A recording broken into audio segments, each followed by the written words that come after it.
من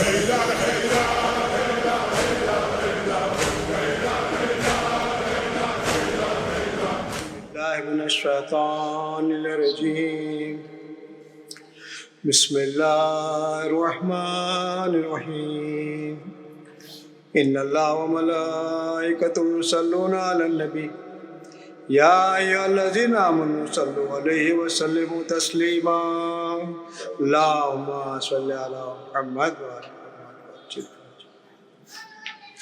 بسم الله الرحمن الرحيم روي عن فاطمة الزهراء سلام الله عليها أنها قالت دخل علي أبي رسول الله صلى الله عليه وآله في بعض الأيام فقال لي يا فاطمة إني لاجد في بدني جوعا فقلت له وعزبك بالله يا أبتي من الجوع فقال لي يا فاطمة ائتني بالكساء يماني وأتيني به. قالت فاطمة سلام الله عليها فأتيت بالكساء وغطيته به فصرت أنظر إليه وجهه يطلع له نورا كأنه القمر في ليلة تمامه وكماله. قالت فاطمة سلام الله عليها فما كانت إلا ساعة وإذا بولدي الحسن قد أقبل وقال السلام عليك يا أمه فقلت وعليك السلام يا ولدي وقرة عيني. فقال يا أمه إني أشم عندك رائحة طيبة كأنها رائحة جدي رسول الله صلى الله عليه وآله. فقلت نعم إن جدك نائم تحت الكساء. فأقبل الحسن والكساء وقال السلام عليك يا جدة السلام عليك يا رسول الله أترضوني أدخل معك تحت الكساء. قال وعليك السلام يا ولدي قد أذنت لك. فدخل الحسن عليه السلام معه تحت الكساء.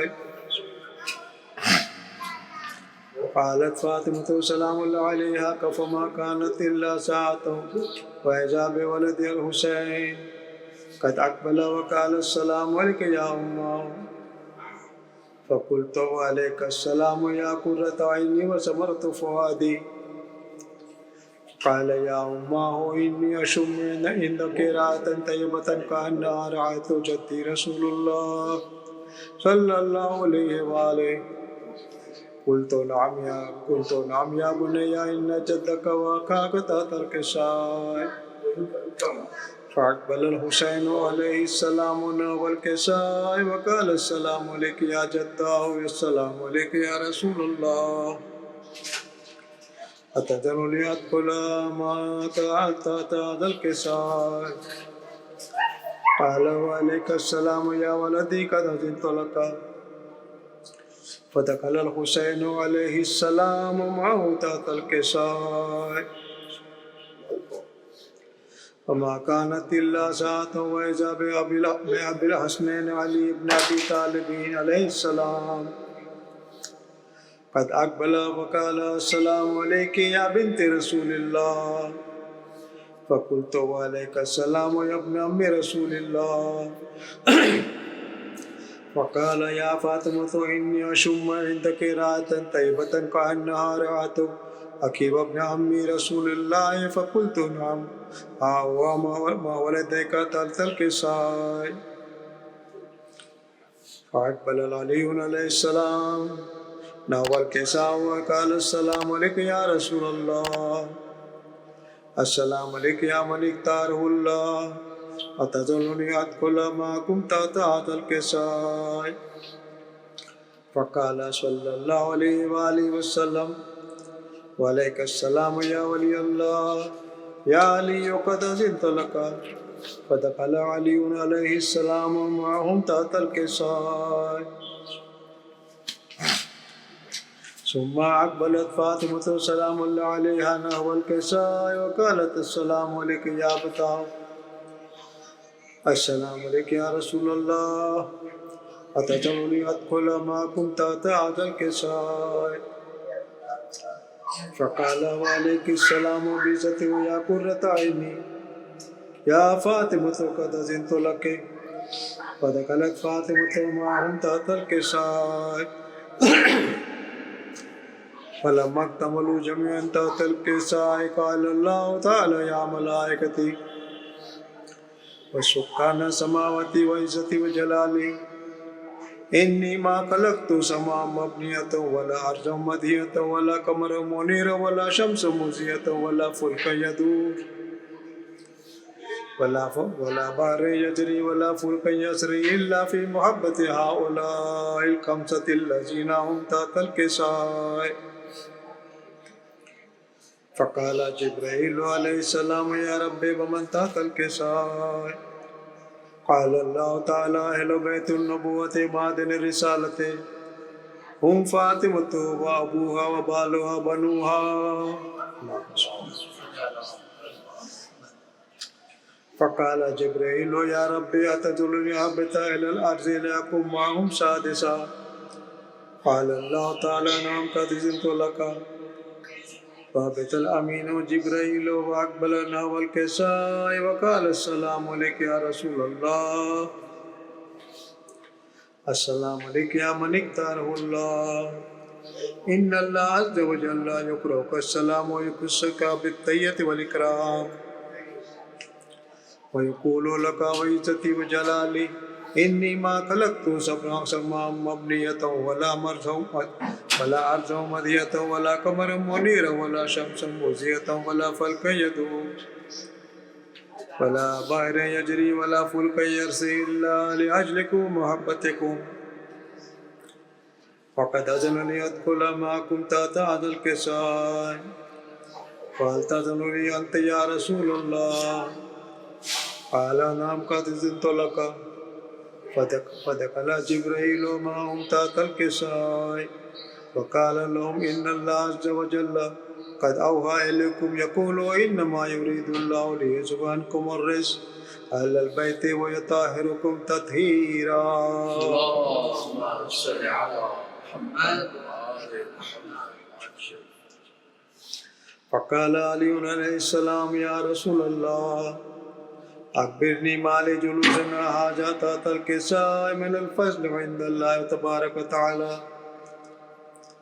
فقال رسول الله صلى الله عليه وآله ما ذكر قبرنا هذا في محفل من محافل أهل الأرض وفيه جمع من شيعتنا ومحبنا إلا ونزلت عليهم الرحمة وفت بهم الملائكة واستغفرت لهم إلى يتفرق فقال علي إذا والله فزنا وفازت شيعتنا رب الكعبة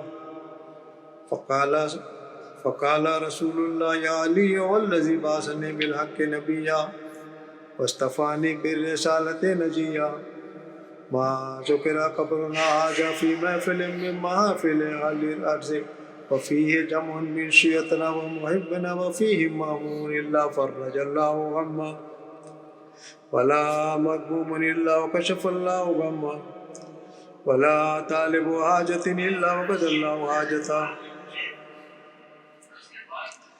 فقال علي عليه السلام إذا والله فزنا وسعدنا وكذلك شيعتنا فازوا وسعدوا في الدنيا والآخرة اللهم صل على محمد وآله الطاهرين وارحمنا برحمتك يا أرحم الراحمين اللهم صل على محمد وآل محمد إن الله وملائكته يصلون على النبي يا أيها الذين آمنوا صلوا عليه وسلموا تسليما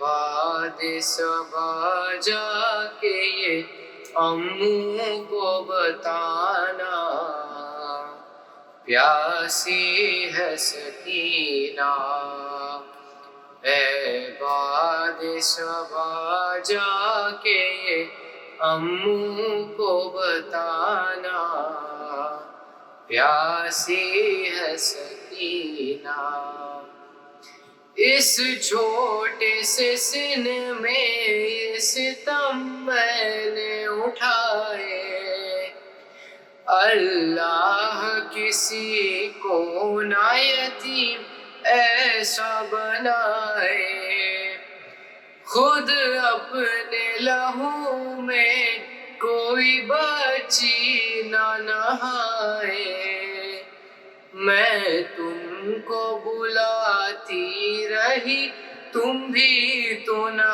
آئے، میں بن گئی بعد عصر لعینوں کا نشانہ، پیاسی ہے سکینہ، پانی کی طلب مجھ کو کھلاتی رہی ٹھوکر، کہتا تھا لئی دوں گا میں فوجوں کو پلا کر، جب شمر لئی کر چکا سیراب یہ لشکر، دکھلا کے مجھے پھینک دیا پانی زمین پر، تب سمجھی میں کیا ہوتا ہے امید دلانا، پیاسی ہے سکینہ، ایک جام ہوا شام غریباں میں میسر، وہ کوزہ میں رکھ آئی تھی اصغر کی لحد پر، تھا مجھ سے بھی چھوٹا میرا بھیا میرا دلبر، شرمندہ میں ہو جاتی چچا پیاس بجھا کر، اب اپنے ہی ہاتھوں سے میری پیاس بجھانا، پیاسی ہے سکینہ، ایک رسی میں ہم سب کے گلے باندھ کے آدھا کرتے ہوئے تشہیر چلے جانب کوفہ، اور اس پہ مصیبت یہ تھی قد چھوٹا تھا میرا، اٹھتی تھی جو پھوپھیاں تو گلا کھچتا تھا میرا، گردن کا میرے زخم چچا دیکھنے آنا، پیاسی ہے سکینہ، جس روز سے اصغر کو ملا بابا کا سینہ، اس روز سے امو نہیں سو پائی سکینہ، اس حال میں جاؤں گی میں کس طرح مدینہ، آ جائے مجھے موت ہے کس کام کا جینا، جاگی ہوں بہت آ کے چچا مجھ کو سلانا، پیاسی ہے سکینہ، انور یہ صدا پرچم عباس سے آئی، میں بھول نہیں سکتا سکی نہ میری بچی، کاٹے گئے بازو میرے مجبور تھا بیوی، مشکی ظالم میں ہے لگا دیکھ لے ابھی، پرچم کا میرے کام یہ دنیا کو بتانا، پیاسی ہے سکینہ، اے باد صبا جا کے یہ اموں کو بتانا، پیاسی ہے سکینہ۔ زینب نے اپنے بھائی کے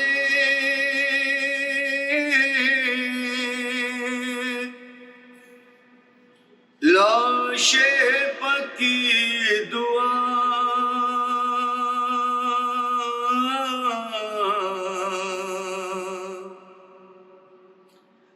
یا رب کسی غریب کا ٹوٹے نہ آسرا۔ زینب نے اپنے بھائی کے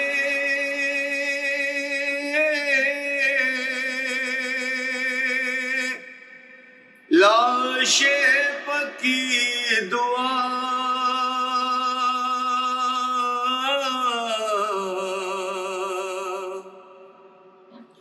یا رب کسی غریب کا ٹوٹے نہ آسرا۔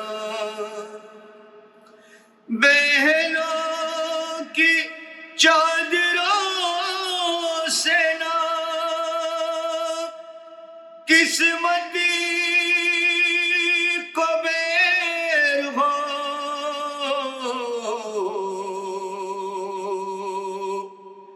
یا رب ہر کردار کی محافظ کی خیر ہو،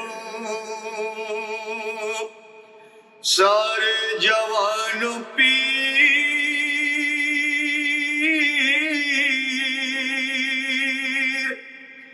میرے قتل ہو گئے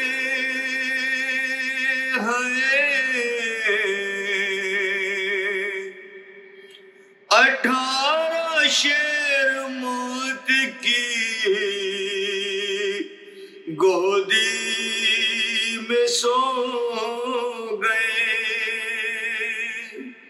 میں نے سگے دین کے شیدائیوں کے غم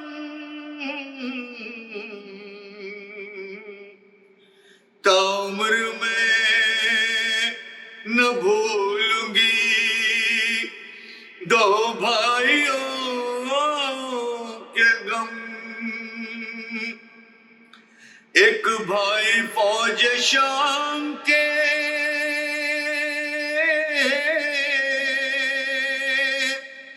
نرگے میں کھو گیا،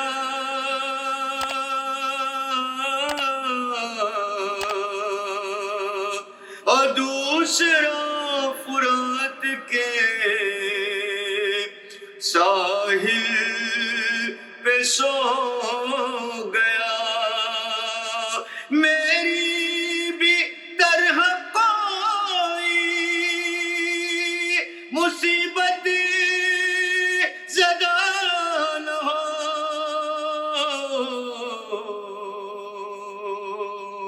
یا رب کسی بہن سے برادر جدا نہ ہو۔ زینب نے اپنے بھائی کے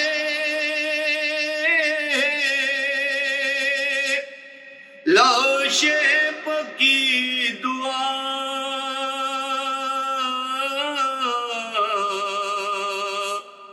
اے کاروان دورے اسیری ٹھہر ذرا، ایک شیر سو رہا ہے لبین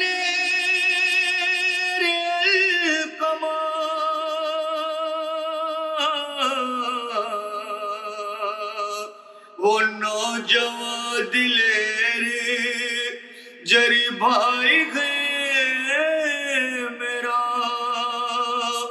میں لاش لاشے حسین سے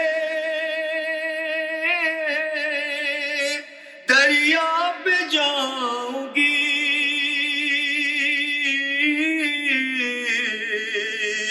عباس کو بندھے ہوئے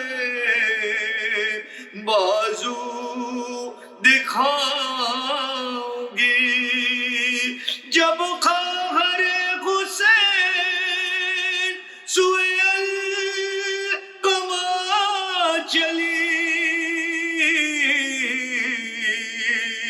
لکھا ہے سربر نہ تھی حیدر کی لاڈلی، میری بھی طرح کوئی مصیبت زدہ نہ ہو، یا رب کسی بہن سے برادر جدا نہ ہو، زینب نے اپنے بھائی کے لاشے پکی دعا،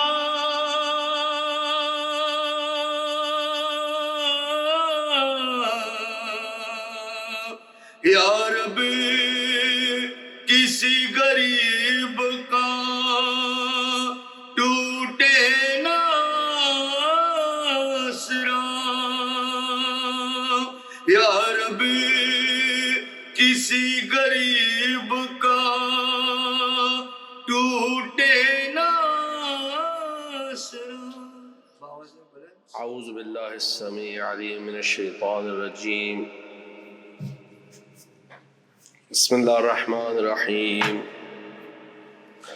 لا حول ولا قوة الا باللہ العلی العظیم، حسبنا اللہ ونعم الوکیل ونعم المولا ونعم النصیر، الحمد للہ رب العالمین، والعاقبۃ لأہل التقوى والیقین، والصلاة والسلام على اشرف الانبیاء والمرسلین، حبیب الہ العالمین ابی القاسم محمد، اللهم صل على محمد صلی اللہ علیہ وآلہ المعصومین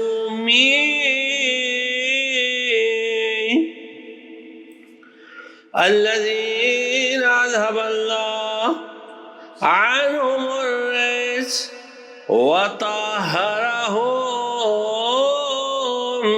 تطہیرا، اللهم صل على محمد سیما بقیت اللہ فی الارض، امام زماننا وولی امرنا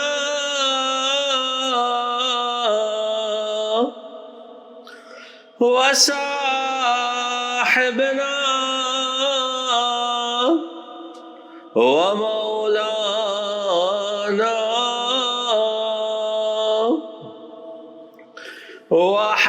وحبيبنا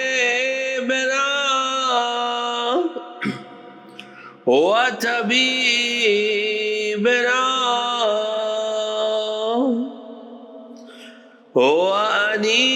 وأنيسنا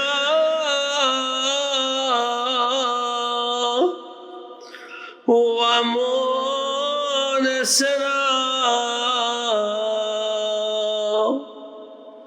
الكهف الحسين وغياث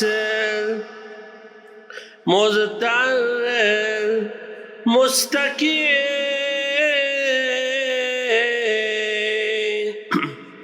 روح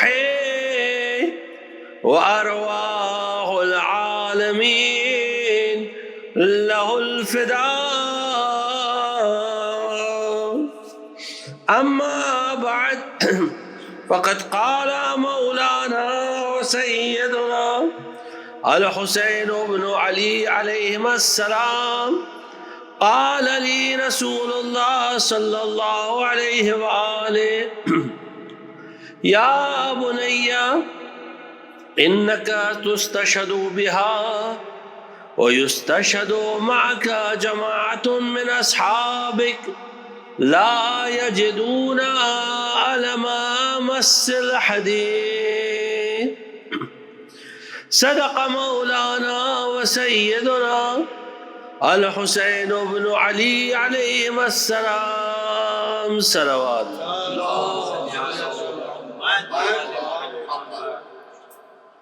سید الشہداء روز عاشوراء اپنے اصحاب سے فرماتے ہیں کہ میرے جد بزرگوار پیغمبر اکرم صلی اللہ علیہ وآلہ وسلم نے فرمایا اے حسین ان قریب تم اس سرزمین یعنی کربلا پر شہید کیے جاؤ گے اور تمہارے ساتھ کچھ ایسے افراد شہید کیے جائیں گے تمہارے گروہ میں کچھ تمہارے اصحاب جو تمہاری محبت میں اس قدر غرق ہوں گے کہ لوہے کا ان پر کوئی اثر نہیں ہوگا، لوہے کے درد کو محسوس نہیں کریں گے، اس قدر محبت میں غرق ہوں گے۔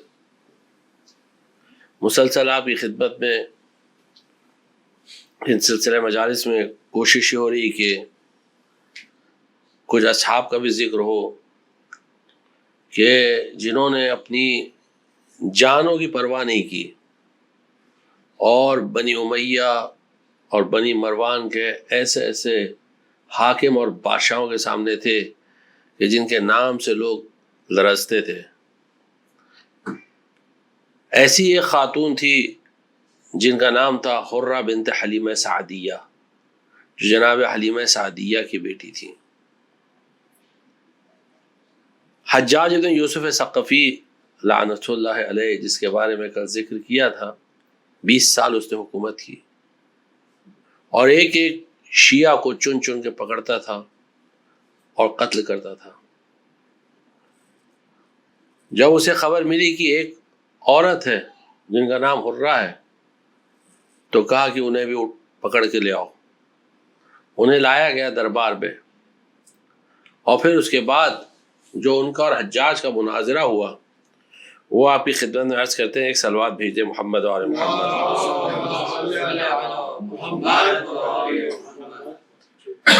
بہت ہی مختصر، بہت جلدی جلدی پڑھتے ہیں کیونکہ یہ ڈیبیٹ جو ہے وہ بہت طولانی ہے، لیکن اس کو بہت ہی بریفلی ایک دم جلدی جلدی، اور اگر کسی کو اور ڈیٹیل میں چاہیے تو انشاءاللہ اس کے لیے فراہم کر سکتے ہیں، اس کو دے سکتے ہیں۔ جب جناب حرہ کو لایا گیا دربار میں تو حجاج بن یوسف ثقفی کے سامنے کھڑا کیا گیا تو اس نے پوچھا انت حرہ بنت حلیمہ سعدیہ، تو ہی حرہ ہے؟ تو جناب حرہ نے جواب دیا فراست من غیر مؤمن، ایک آدمی جو مومن نہیں ہے وہ اتنا ہوشیار کیسے ہو سکتا ہے کہ بغیر میرے بتائے اس کو نام پتہ چل گیا؟ فراسہ ہے نا ہوشیاری، فراست من غیر مومن۔ فقال اللہ جاء بک، اللہ تجھے یہاں لے کر آیا ہے۔ قیل عنک انک تفضلین علی علی علی فلان فلان فلان فلان، مجھے خبر ملی ہے کہ تو کہتی کہ علی خلفاء راشدین میں سب سے افضل تھے اور تینوں کا نام لیا، ان سب سے افضل تھے۔ جناب حرہ نے جواب دیا جھوٹ بولتا ہے وہ جو یہ کہتا ہے کہ میں علی کو ان تینوں سے افضل سمجھتی ہوں۔ میرا عقیدہ یہ ہے کہ علی نہ صرف ان سے بلکہ آدم سے، نوح سے، لوط سے، ابراہیم سے، داؤد سے، سلیمان سے، عیسیٰ، ان سب سے افضل تھے۔ اب جیسے ہی سے سنا یہ ناراض ہو گیا, بھڑک گیا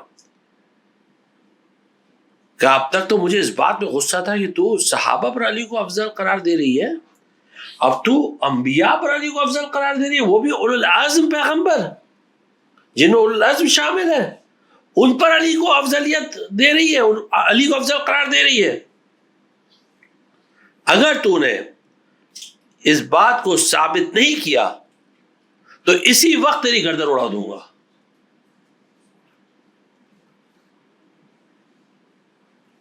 جناب حرہ نے کہا میں نے کبھی نہیں کہا کہ علی افضل ہے انبیاء پر, اور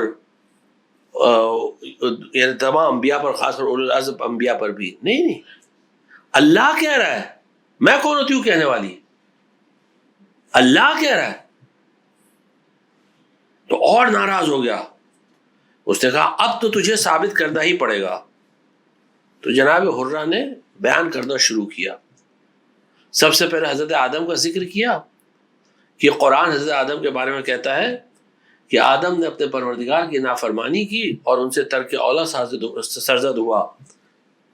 آدم کو اللہ نے منع کیا تھا کہ اس درخت کے نزدیک نہ جانا, لا تقرب هذه الشجرہ, لیکن ان سے ترک اولا ہوا. گناہ نہیں تھا, ترک اولا تھا. لیکن علی کے بارے میں قرآن کہتا ہے کہ وَكَانَ سَعْيُكُمْ مَشْكُورًا. یہ قرآن کی آیت ہے سورہ انسان کی. جب مولا کائنات اور جناب زہرا نے اس رات ایک سائل کو, یتیم مسکین اسیر, سب کو 1/3 کھانا دے دیا اور ان کے پاس کچھ نہیں بچا, اور یہ تینوں فرشتے تھے, اور اللہ نے بھیجا تھا ان فرشتوں کو تاکہ دنیا کو بتا کہ اہل بیت کیسے ہیں. جب اہل بیت نے سب لٹا دیا اور کچھ نہیں بچا تو اللہ نے یہ آیت نازل کی وَكَانَ سَعْيُكُمْ مَشْكُورًا. اے علی و فاطمہ, اللہ تمہارا شکر ادا کر رہا ہے. اب حجاج جیسا ظالم بھی کہنے لگا احسنتے یا حرہ, اچھا بتا تو نوح اور لوط پر کیسے کہنے کے علی افضل ہے. نوح تو اولو العزم پیغمبر تھے. تو حرہ نے کہا ان دونوں کے بارے میں قرآن کہتا ہے کہ یہ دونوں کی بیویاں ایسی تھی جنہوں نے خیانت کی اپنے شوہر کے متعلق. قرآن کہتا ہے یہ ہمارے دو بندے تھے کہ جن کی دونوں کی بیویاں انہوں نے خیانت کی. خیانت مطلب یعنی کہ اپنے شوہر کے حق میں غلط کام کیا, ان کو نہیں کرنا چاہیے تھا وہ کام کیا, انہوں نے خیانت کی, یعنی امانت میں خیانت کی. اور علی کی زوجہ فاطمہ زہرا کے بارے میں سلام اللہ علیہ اللہ اور اس کے پیغمبر نے اس بات کا اعلان کیا, اے فاطمہ اللہ تمہاری رضا سے راضی ہے اور تمہاری ناراضگی سے ناراض ہے. فاطمہ اسے کہتے ہیں. تو حجاج نے کہا احسنتے. دیکھیے ہم بار بار ایک چیز پہ زور دے رہے ہیں کہ اس طرح اس ظالم کے سامنے کھڑے ہو کر بھرے دربار میں جواب دینا صرف وہی کر سکتا ہے یا کر سکتی ہے. یہاں کیونکہ حرہ عورت تھی اس لیے وہ کنیز جواب دے سکتی ہے جو فاطمہ زہرا اور زینب بنت علی کی کنیز ہو. جو فاطمہ کی بیٹی زینب ایسی تربیت تھی. پھر کہا کہ اچھا ابراہیم پر تو کیسے فضیلت دے گی, ابراہیم تو ابو الانبیاء ہیں, ان کے بارے میں کیا رائے ہے. تو جناب حرہ نے کہا ابراہیم وہ ہے جنہوں نے اللہ سے کہا پروردگارا ارنی کیف تحیی الموتى, پروردگار تو مردوں کو کس طرح زندہ کرتا ہے مجھے دکھا دے. اللہ نے پوچھا اولم تؤمن, کیا تمہیں ایمان نہیں ہے. ابراہیم نے کہا نہیں ایمان تو ہے, لیطمئن قلبی, لیکن تاکہ میرے دل کو اطمینان ہو جائے میں دیکھ تو لوں. یعنی ابراہیم دیکھنے کے محتاج تھے اطمینان کے لیے. اور جناب حرہ کہتی ہے اور علی وہ ہے کہ جن کے بارے میں سارے مسلمانوں نے یہ حدیث نقل کی ہے کہ لو کشف الغطاء مزددت یقینا, اگر یہ دنیا کا پردہ ہٹا بھی دیا جائے تو علی ابن ابی طالب کے یقین میں اضافہ نہیں ہوگا. جو یقین آج ہے وہ یقین کل تھا اور کل رہے گا. علی کے یقین میں اضافہ نہیں ہوگا، اتنا ہی یقین. علی یقین کے اس منزل میں ہے. پھر پوچھا کہ اچھا یہ بتا کہ موسیٰ پر کیسی فضیلت رکھتے ہیں؟ تو کہا موسیٰ کے بارے میں قرآن کہتا ہے کہ موسیٰ فخرج منہا خائفا یترقب. قرآن کہتا ہے موسیٰ اس قریے سے نکلے خائفاً یعنی ڈرے ہوئے، تو یترقب اور الرٹ تھے، کوئی یعنی پرابلم تو نہیں ہوگا جب اپنے قریے سے نکلے. یہ قرآن کہتا ہے خرج منہا خائفا یترقب. اور علی کے بارے میں قرآن کہتا ہے کہ جب علی بستر رسول پر سوئے شب ہجرت میں، تو اللہ نے اپنی مرضی علی کے ہاتھوں بیچ دی اور علی کا نفس خرید لیا، اور قرآن کی آیت نازل ہوئی وَمِنَ النَّاسِ مَن يَشْرِي نَفْسَهُ ابْتِغَاءَ مَرْضَاتِ اللَّهِ وَاللَّهُ رَءُوفٌ بِالْعِبَادِ. اور لوگوں میں سے کچھ ایسے بھی ہوتے ہیں جو اپنے نفس کو بیچ دیتے ہیں اللہ کی مرضی خریدنے کے لیے، اور اللہ تو اپنے بندوں سے بہت ہی رؤوف اور رحیم ہے. واللہ رؤوف بالعباد، اللہ رؤوف ہے. حجاج نے کہا احسنت یا حرہ، بہت عمدہ جواب دیا. اچھا یہ بتا داؤد اور سلیمان پر کیا فضیلت ہے؟ تو جناب حرہ نے کہا داؤد کے سامنے جب فیصلہ آیا ان بھیڑ کا، وہ بھیڑ کا جو فیصلہ آیا، تو داؤد نے وہاں فیصلے میں بغیر کسی گواہ کے غلطی کی، یہاں تک کہ مدعی نے، یہ قرآن کی آیت ہے، ابھی ہم اس کی تفصیلات میں نہیں جا رہے ورنہ آپ تفصیلات دیکھیے گا، کہ مدعی نے کہا کہ آپ ایسے کیسے فیصلہ کر سکتے ہیں. اور داؤد یعنی اس کے لیے یہ جو مثلا داؤد نے اللہ کی بارگاہ میں پناہ لی اور کہا کہ بہرحال یہ تھا جو یعنی ایک طرح سے ان سے ترک اولا ہوا داؤد نے کیا. جبکہ علی وہ ہے کہ جو ممبر پہ کھڑے ہو کے کہتے تھے سلونی قبل ان تفقدونی فانی اعلم بطرق السماء من طرق الارض. پوچھ لو مجھ سے قبل اس کے کہ میں تمہارے درمیان سے چلا جاؤں، کیونکہ میں آسمان کے راستوں سے زیادہ واقف ہوں بنسبت زمین کے راستوں سے. اور کسی نے یہ نہیں کہا کہ علی یہ کیسے کہہ رہے ہو، یعنی داؤد پر لوگوں نے اعتراض کیا لیکن علی پر کسی نے اعتراض نہیں کیا. تو پھر حرہ نے کہا، تو پھر حجاج نے کہا احسنت یا حرہ، اچھا یہ بتا سلیمان پر کیا فضیلت ہے؟ کہا سلیمان نے کہا پروردگارا، سلیمان نے دعا کی رب حب لی ملکل لا ینبغی لأحد بعدی. یہ قرآن کی آیت ہے حضرت سلیمان کے بارے میں. پروردگارا مجھے ایسی حکومت دے کہ میرے بعد کسی کو ایسی حکومت نہ ملے، ایسی حکومت دے. اور علی وہ ہے، حرہ کہتی کہ جس نے دنیا کے بارے میں کہا یا دنیا طلقتک ثلاثا. سلیمان حکومت مانگ رہے تھے، علی وہ تھے جن کے سامنے حکومت آئی اور علی نے اسے 3 بار طلاق دیا. طلقتک ثلاثا، مجھے تیری ضرورت نہیں ہے. مولانا امیر المومنین علیہ السلام قال طلقتک ثلاثا. عجب، یعنی واقعہ دیکھیے کس طرح فضیلت ایک ہے. پھر اس کے بعد پوچھا اچھا یہ بتا کہ تو عیسیٰ پر کیسے فضیلت دے رہی علی کو؟ تو جناب حرہ نے کہا جب نصرانیوں نے عیسیٰ کے بارے میں کہا کہ تم خدا ہو اور تم خدا کے بیٹے ہو، تو عیسیٰ نے کہا پروردگارا دیکھیے یا پروردگار دیکھ یہ کیا کہہ رہے ہیں. جناب عیسیٰ نے، قرآن کی آیت ہے، سورہ مائدہ کی آخری آیت ہے، بہت اس لیے فاسٹ پڑھیں گے. سورہ مائدہ کی آخری آیت ہے تعلم ما نفسی ولا اعلم ما فی نفسک، اور تجھے تو معلوم ہے کہ میں نے اس طرح کی کوئی بات کہی نہیں ہے. پروردگار تو جانتا ہے میں نے اس طرح کی کوئی بات نہیں، اب تو ہی فیصلہ کرنا ان کے اور میرے درمیان. حضرت عیسیٰ نے کہا، حضرت عیسیٰ انتظار کر رہے تھے کہ آخرت میں اللہ فیصلہ کرے گا ان کے اور نصرانیوں کے درمیان جو کہہ رہے ہیں کہ عیسیٰ خدا کے بیٹے ہیں. یہ حرہ کہہ رہی ہے. اور علی ابن ابی طالب وہ ہے کہ جب نصیریوں نے کہا کہ تم ہمارے خدا ہو، تو علی نے قمبر سے کہا کہ فوراً آگ لگاؤ اور ان کو ابھی کے ابھی کا فیصلہ کرو، ان کو جہنم میں ابھی ڈال دو. علی نے آخرت کا انتظار نہیں کیا. علی اللہ کی اتنی اللہ کی آبرو کی اتنی پرواہ کر رہے تھے, علی نے آخرت کا بھی انتظار نہیں کیا. حجاج سن کے ایک دم دنگ رہ گیا, کہنے لگا احسنت یا حرہ, اے حرہ اگر تو اس کے علاوہ کوئی اور جواب دیتی نا جو تو نے دیا, خدا کی قسم ابھی تیری گردن اڑا دیتا, لیکن کیونکہ تیرے جواب کے سامنے میرا منہ بالکل بند ہے, اس لیے جا میں نے تجھے آزاد کر دیا, اور جو کچھ تجھے تکلیف ہوئی اس کے عوض میں تجھے ان انعامات سے نوازتا ہوں, اور انعامات دیے حرہ کو, اور حرہ کو آزاد کیا, اور حرہ چلی گئی.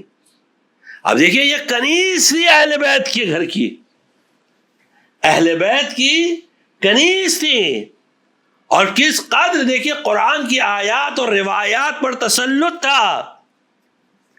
اب سوال یہ ہے کہ آیا اس طرح کا تسلط ہم پر یعنی ہمیں حاصل ہے کہ ہم قرآن کی آیات سے اور ان روایات سے واقف ہیں؟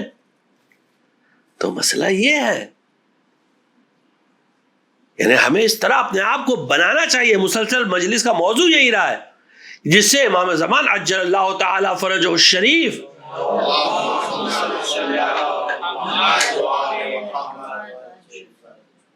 ایک اور صلوات پڑھ دیجیے.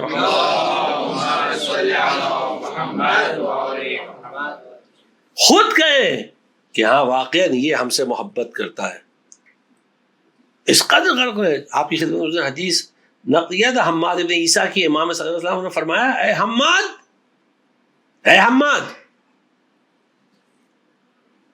دن و رات علم حاصل کرتے رہو, دن و رات, یعنی اپنا وقت ضائع مت کرو.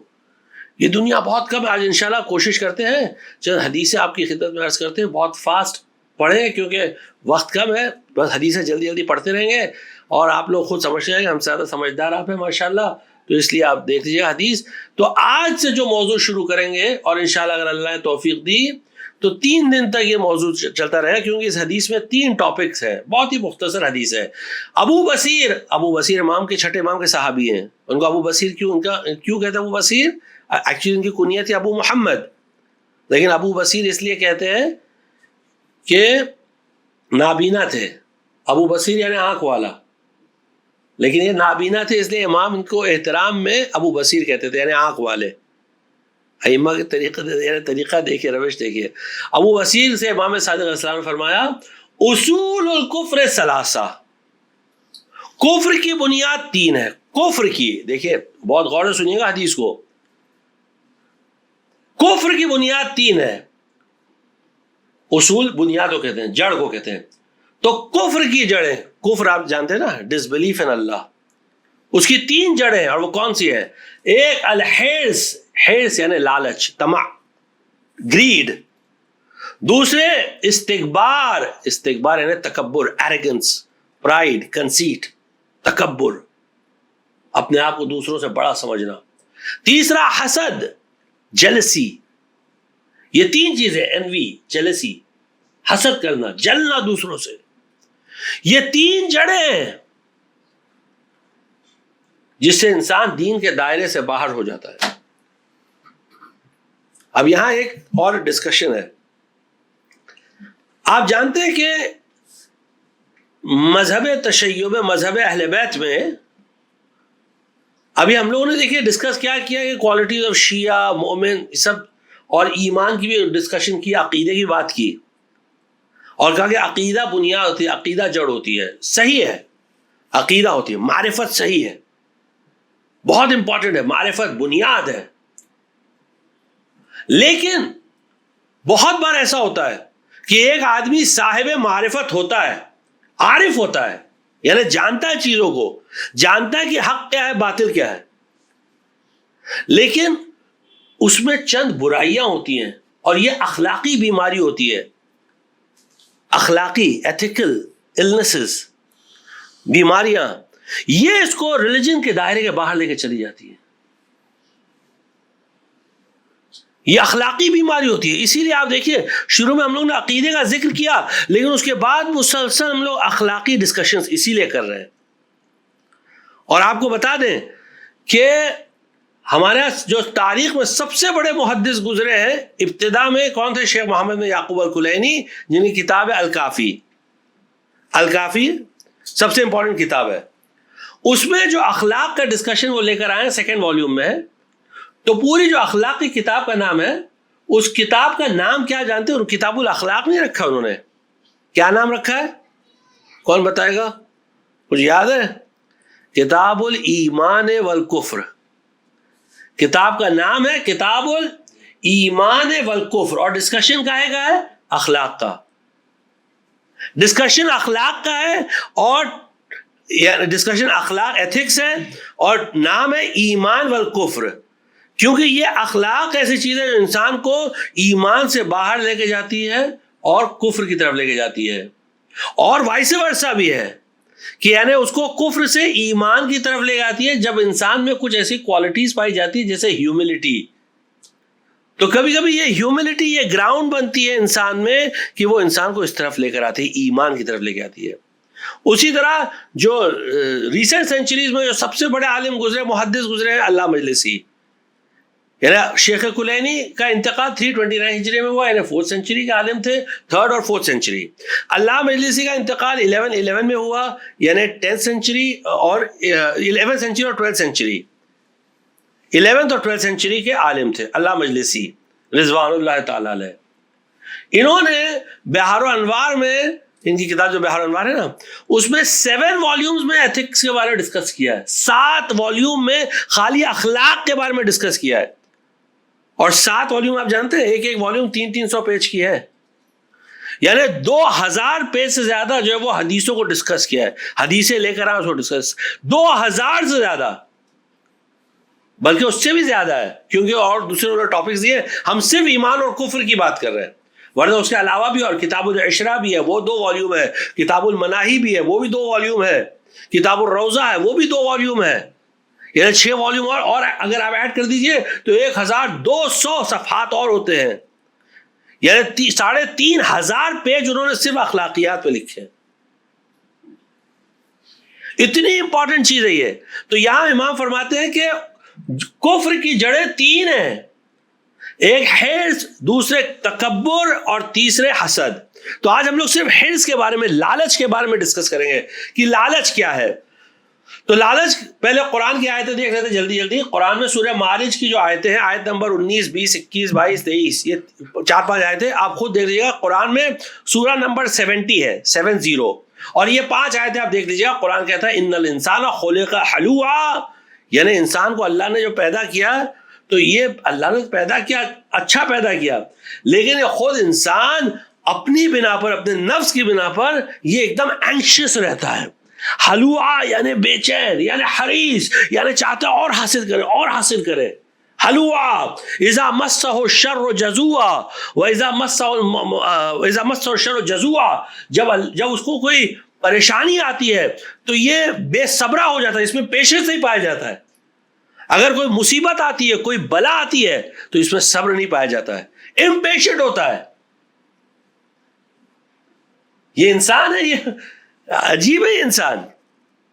اذا مسہ الشر جزوعا. تو آپ اگر ہو سکتا ہے پوچھیں اللہ نے اس کو ایسے ہی پیدا کیا؟ نہیں، اللہ نے اس کو ایسے پیدا نہیں کیا. یہ انسان خود اپنے نفس کی بات سننے پر ایسا ہو جاتا ہے. ورنہ اللہ نے تو یہ کہا ہے کہ ان الانسان فی خسر الا الذین آمنوا وعملوا الصالحات وتواصوا بالحق وتواصوا بالصبر. یعنی ایک دوسرے کو صبر اور پیشنس کی نصیحت کرتے رہو. Be patient, be calm, be cool, relax, آرام سے. جب آدمی کام رہتا ہے، ریلیکس رہتا ہے، تو وہ بہت سارے پرابلم سالو کر سکتا ہے. لیکن جب وہ بے چین ہوتا ہے، امپیشنٹ ہوتا ہے، تو بہت سارے پرابلم سالو تو دور کرنے کی بات ہے، پرابلمز ایجاد کرتا ہے. پرابلمز ایجاد کرتا ہے. اذا مسہ الشر جزوعا واذا مسہ الخیر منوعا، قرآن کہہ رہا ہے. اور جب اللہ اس کو نعمتوں سے نوازتا ہے تو وہ دوسروں کو نہیں دیتا، خود اپنے پاس سب رکھنے کی کوشش کرتا ہے. میں کیوں دوں؟ جبکہ مومن وہ ہوتا ہے، شیعہ وہ ہوتا ہے جو اپنی ساری دولت کو لٹاتا، جو سخاوت کے باب میں ڈسکس کیا تھا. اذا مس الخیر منوعا، سوائے کون؟ یہاں قرآن ایکسیپشن لا رہا ہے، الا المصلین، سوائے مسلین کے۔ اب یہاں مسلین جب لفظ آتا ہے تو عام طور سے لوگ ترجمہ کرتے ہیں نماز پڑھنے، وہ بھی صحیح ہے، وہ بھی صحیح، غلط نہیں ہے، سوائے نماز پڑھنے والوں کے۔ لیکن اس کی تفسیر باطنی ایک اور ہے، اور وہ تفسیر باطنی کی یعنی ہڈن تفسیر، ہڈن تفسیر اس کی ایک اور کیا ہے؟ سوائے صلوات بھیجنے والوں کے۔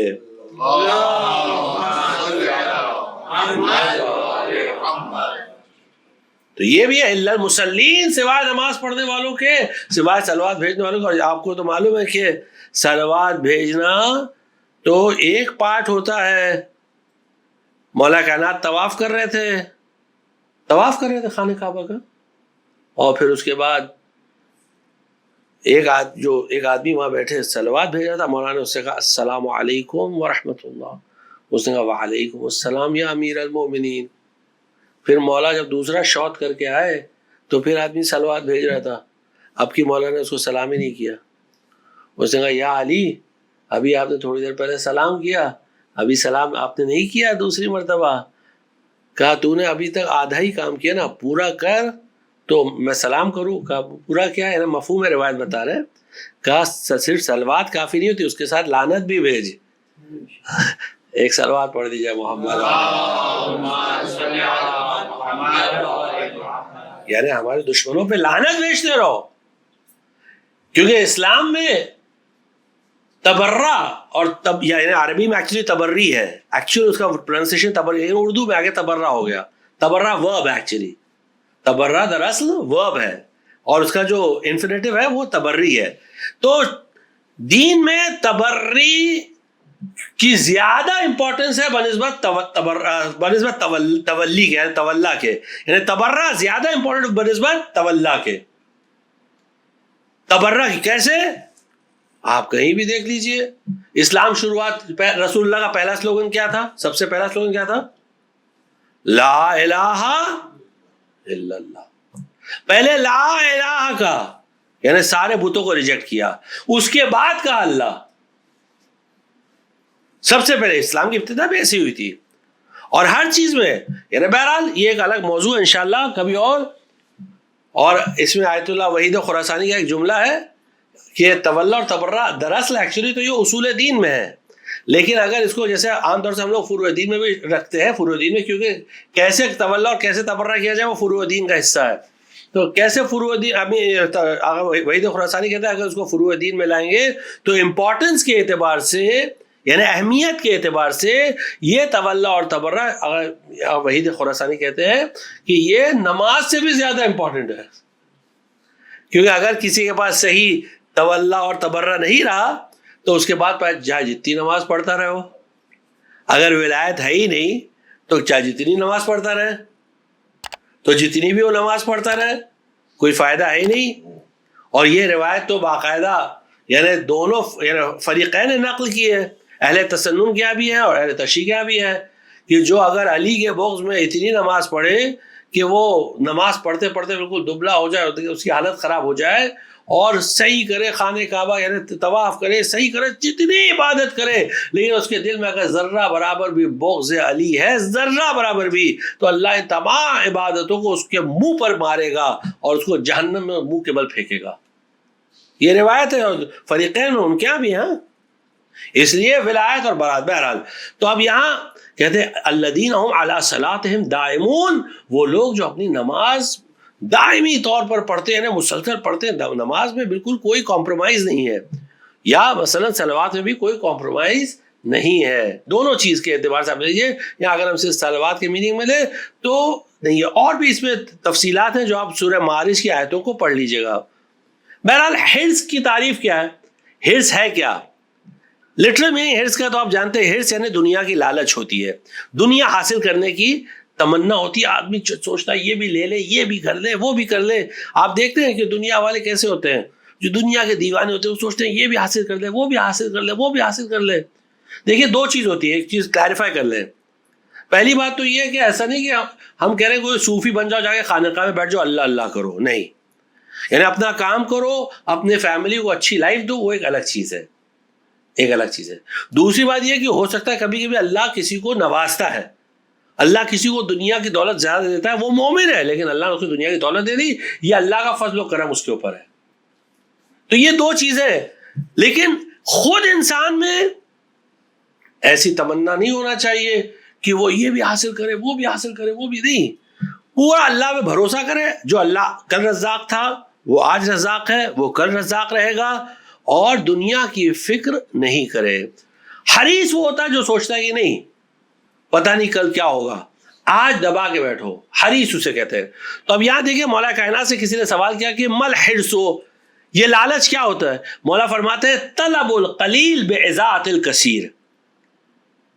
طلب القلیل یعنی قلیل یعنی کم, لٹل, اس کو طلب کرنا, اس کو سیکھ کرنا, کائے کے لیے؟ باضاعت الکثیر, یعنی بہت زیادہ گوا دیتا ہے تھوڑا حاصل کرنے کے لیے. دوسرے لفظوں میں دنیا کو طلب کرنے میں آخرت کو گوا دیتا ہے. اتنا دنیا میں مشغول ہوتا ہے صبح سے لے کے رات تک کہ وہ آخرت کے بارے میں متوجہ ہوتا ہی نہیں, یہاں تک کہ ایک منزل آتی ہے جب اس کا ہاتھ پاؤں کچھ کام نہیں کرتا تب اس کو یاد ہے کہ آخر ابھی جانا ہے اس دنیا سے, تب اس کو احساس ہوتا ہے اب دنیا سے جانا ہے. حالانکہ کچھ لوگ تو اس میں بھی بیکار ہوتے ہیں, یعنی آخر دم تک وہ لگے رہتے دنیا کے پیچھے. اور بالخصوص اس میں آپ دیکھیں گے بہت سارے جو پولیٹیشین ہوتے ہیں نا, آپ دیکھیے ان کو کیا ہوتا ہے, چاہے جتنا بوڑھے ہو نا لیکن پیٹ نہیں بھرتا ان کا. اسی لیے مولا کائنات نے کیا جملہ کہا, آپ جملہ سن لیجیے, ایک سلوات بھیجیے.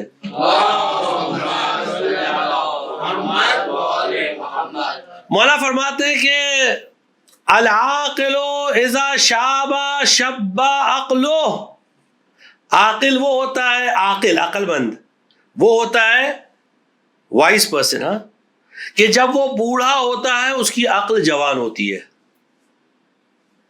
والجاہل اذا شاب شب جہل, اور جاہل وہ ہوتا ہے کہ جب وہ بوڑھا ہوتا ہے اس کی جہالت جوان ہوتی ہے. یعنی جو جہالت کی باتیں اس نے جوانی میں نہیں کی ہوں گی وہ بڑھاپے میں خوب کرے گا. جو دنیا کی لالچ اس کو جوانی میں نہیں تھی وہ بڑھاپے میں اور زیادہ آ جاتی ہے. جو عہدہ اور پوزیشن کی جو لالچ اس کو جوانی میں نہیں تھی اتنی, وہ بڑھاپے میں اور زیادہ ہو جاتی ہے. اب وہ بڑھاپے میں توقع اور تمنا کرتا ہے کہ اور ملے اور ملے. تو اس لیے طلب القلیل باضاعت الکثیر, تھوڑی سی دنیا حاصل کرنے کے لیے وہ آخرت کو برباد کر دیتا ہے, اس کی آخرت ہاتھ سے چلی جاتی ہے. اور یہ لالچ کا سبسٹنس کیا ہے, اس کا میٹر کیا ہے, یہ صرف اہل بیت علیہ السلام بتا سکتا اور کوئی نہیں بتا سکتا.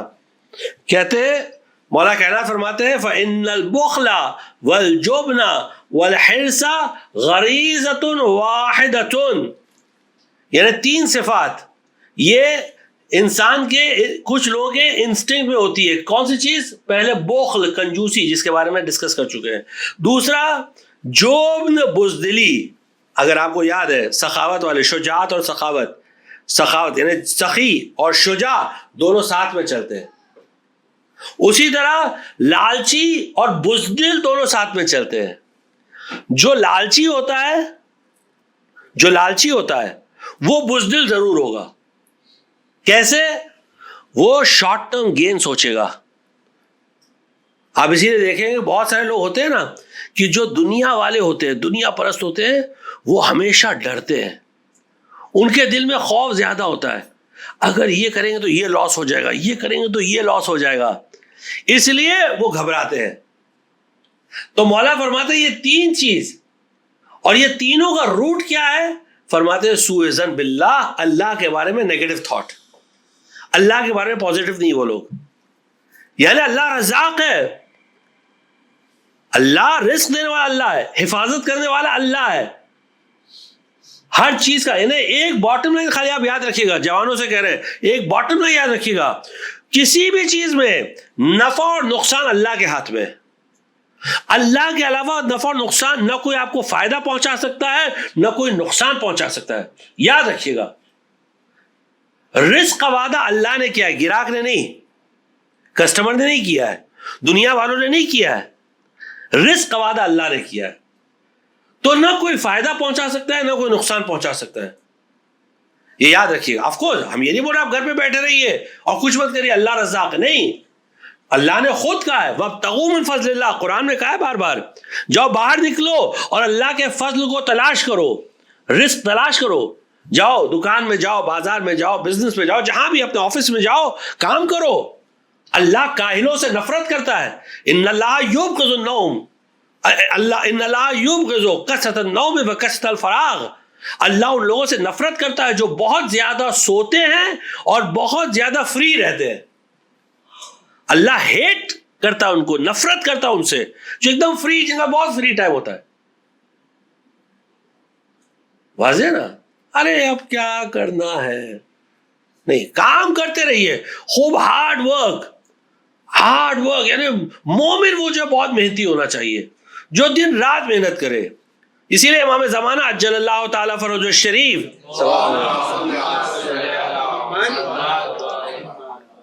کہ اصحاب کے بارے میں حدیث میں ملتا ہے کہ یہ وہ لوگ ہیں جو رہبان باللیل و اسد بالنہار, جو رات بھر اللہ کی عبادت کرتے ہیں اور دن میں شیروں کی طرح کام کرتے ہیں. ایسے افراد ہوتے ہیں. یہ نہیں کہ رات بھر جاگ رہے اور دن بھر سو رہے ہیں, اور رات بھر جاگ کے کیا کر رہے ہیں وہ بھی امپورٹنٹ ہے. ہاں, ایسا نہیں کیرم کھیل رہے ہیں, ایسا نہیں تاش کھیل رہے ہیں. یہ سب وقت ضائع کرنے والی چیز ہے اور شرعاً جائز نہیں ہے. شرعاً تاش وغیرہ یہ سب جائز نہیں ہے, لوڈو ہے, تاش ہے, یہ سب چیزیں جائز نہیں ہے شرعاً. بہرحال آپ کوئی برا نہیں فلاں یہ وہ جو بھی آپ کو آپ نے مرجع سے ریفر کریے گا بھائی جائز ہے کہ نہیں جائز ہے. اگر وہ کہیں نہیں کھیلو, خوب کھیلو, تو آپ کھیلیے گا, اب آپ کی مرضی. لیکن جو ہم سمجھتے ہیں تھوڑا بہت وہ یہ کہ جائز نہیں ہے, یہ شرعاً جائز نہیں ہے, مطلب وہ چیز نہیں ہے, اسلام میں الاؤڈ نہیں ہے. تو یہاں مولا فرماتے ہیں یہ سوء ظن باللہ, رات بھر جاگو, اللہ کی عبادت کرو, علم حاصل کرو. جیسے مولانا نے حماد سے کہا, حماد دن رات علم حاصل کرتے رہو اور دن میں شیروں کی طرح گھومو, کام کرو, محنت کرو, جد و جہد کرو. یعنی شیعہ وہ ہوتا ہے جو فل آف انرجی ہوتا ہے. اور دیکھیے اگر آپ چاہتے ہیں کہ ایک پوزیشن میں آئے, ایک لیڈرشپ لیول پہ آئے, تو آج خاص کر آج کا جو زمانہ ہے نا, یہ انسٹرکشن کا زمانہ نہیں ہے. ایون جس کو آپ پیڈ جو امپلائیز ہوتے ہیں نا, وہ بھی آج جلدی انسٹرکشن دینے کو تیار نہیں ہوتے. آج انسپریشن کا زمانہ ہے. آپ لوگوں کو انسپائر کریے. اگر آپ محنت کریں گے تو آپ کو جو فالو کریں گے وہ بھی محنت کریں گے. اور اگر ہم خود محنت نہیں کر رہے تو ہم سوچیں دوسرا محنت کرے تو کیسے چلے گا. اس لیے انسپریشن بہت ضروری ہے. ہر ایک شیعہ وہ ہوتا ہے جو دوسروں کے لیے انسپریشن ہونا چاہیے. لوگ دیکھ کے کہیں یہ واقعہ دیکھو شیعہ کیسی محنت کرتے ہیں. جیسے کچھ قوموں کے لیے مشہور بھی ہے نا, نام لینا مناسب نہیں ہے, لیکن کچھ قومیں ہیں جو بہت محنت کرتی ہیں. As a group of people وہ لوگ بہت محنت کرتے ہیں. لیکن انفارچونیٹلی ہمارے یہاں خاص کر جنرلی مسلمانوں میں, صرف شیعوں کی بات نہیں ہے, جنرلی مسلمانوں میں کیا ہوتا ہے کہ اگر تھوڑا سا ہم لوگ پراسپرس ہو جاتے ہیں نا تو پھر عادتیں بگڑنے لگتی ہیں. تھوڑا پراسپیرٹی آتی ہے اور عادتیں بگڑنے لگتی ہیں. اس لیے اکبر الہ آبادی نے کیا کہا, اکبر الہ آبادی کہتے ہیں کہ خدا حافظ مسلمانوں کا اکبر, ہمیں تو ہے ان کی خوشحالی سے ڈر. یعنی خالی اللہ ان کا حافظ ہے بس, ہمیں تو ڈر لگتا ہے کہ جب یہ خدا نہ خواستہ پراسپرس ہو جائے تو کیا کریں گے. یہ دو پیسے اگر ان کے پاس آ جائے تو ان کا کیا عالم ہوگا. عادتیں بگڑ جاتی ہیں. اور باقی تو آپ سب جانتے ہیں, ہم سے زیادہ جانتے ہیں کیا کیا حالات ہیں دنیا کے. تو یہ بہت امپورٹنٹ چیز ہے سوء ظن. اس لیے فرماتے ہیں الحرص عناء مؤبد, لالچ وہ ایک ایسی چیز ہے جو انسان کو ابدی طور پر اٹرنلی ہمیشہ تکلیف میں ڈالتی ہے. ہمیشہ انسان ابدی طور پر آلویز, ابدی مولانا لفظ استعمال کیا, مؤبد ابد سے بنا ہے, یعنی اٹرنل. کیوں؟ مطلب یہ کہ اس دنیا میں بھی ایک سلوات پڑھ دیجیے.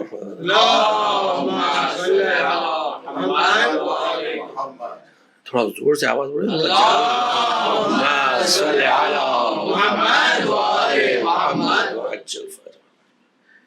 یعنی اس دنیا میں بھی وہ دیوانہ رہتا ہے, پاگل رہتا ہے اور اپنے آپ کو تکلیف میں ڈالتا ہے, اذیت میں ڈالتا ہے. کاہے کے لیے؟ دنیا کے لیے. اور پھر اس کے بعد جب چلا جاتا ہے تو دنیا میں آخرت کچھ حاصل نہیں کیا.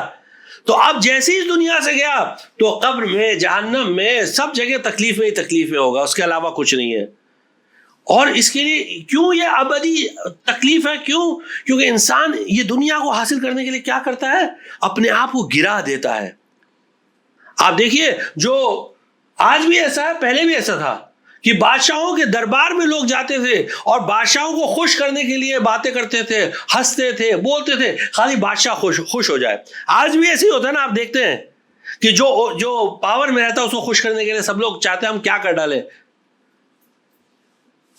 دنیا اسی کو بولتے ہیں. تو یہاں روایت میں مولا فرماتے ہیں, یہ سب مولا کائنات سے روایت ہیں, الحرص ينقص قدر الرجل.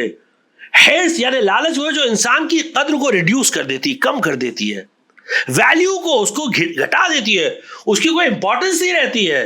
ولا یزید فی رزقہ, جبکہ اس کے رزق میں اضافہ نہیں ہوتا, اس کا رزق انکریز نہیں ہوتا.